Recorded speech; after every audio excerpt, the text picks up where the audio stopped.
One day, Edward was in the shed where he lived with the other engines. They were all bigger than Edward and boasted about it. "The driver won't choose you again," said Gordon. "He wants strong engines like us." But the driver and fireman felt sorry for Edward. "Would you like to come out today?" "Oh, yes, please," said Edward. So they lit his fire, made lots of steam, and Edward puffed away. The other engines were very cross at being left behind.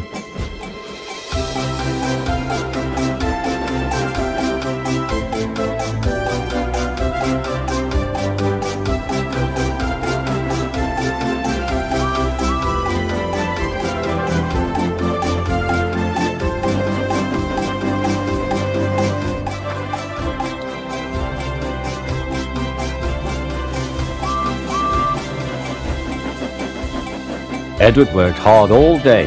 The coaches thought he was very kind, and the driver was very pleased.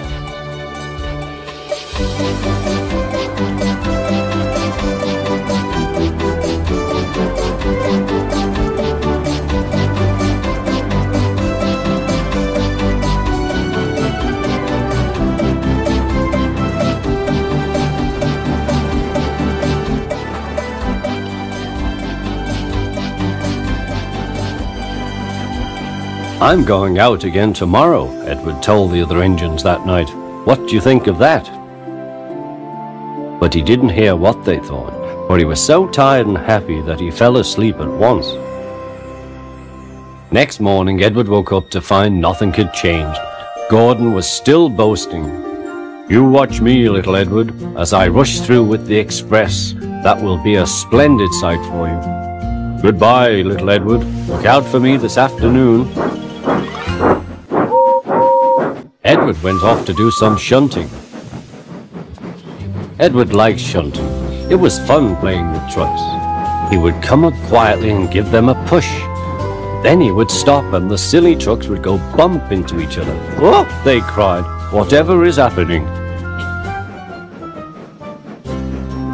Edward played till there were no more trucks. Then he stopped to rest. Presently he heard a whistle. Gordon was very cross. Instead of nice shining coaches, he was pulling a lot of very dirty trucks. "A goods train, a goods train, a goods train," he grumbled. "The shame of it, the shame of it, oh, the shame of it." Edward laughed and went to find some more trucks. Then there was trouble. "Gordon can't get up the hill," the porter called to Edward's driver. "Will you take Edward and push him, please?"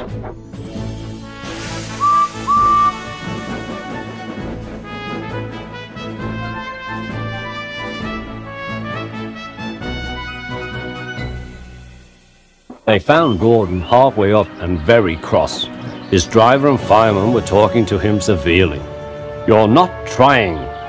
"I can't do it," said Gordon. "The noisy trucks hold an engine back so." Edward's driver came up. "We've come to push." "No use at all," said Gordon. "You wait and see," replied Edward's driver. They brought the train back to the bottom of the hill.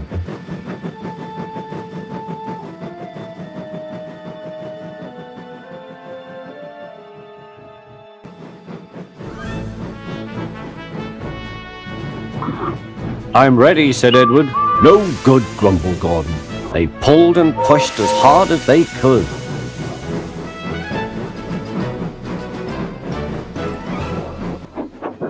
"I can't do it, I can't do it, I can't do it," puffed Gordon.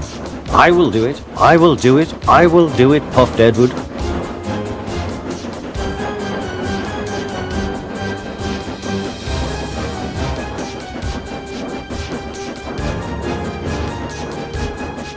Edward pushed and puffed and puffed and pushed as hard as ever he could. And almost before he realized it, Gordon found himself at the top of the hill. "I've done it, I've done it, I've done it," he said proudly. He forgot all about Edward and didn't wait to say thank you. Edward was left out of breath and far behind.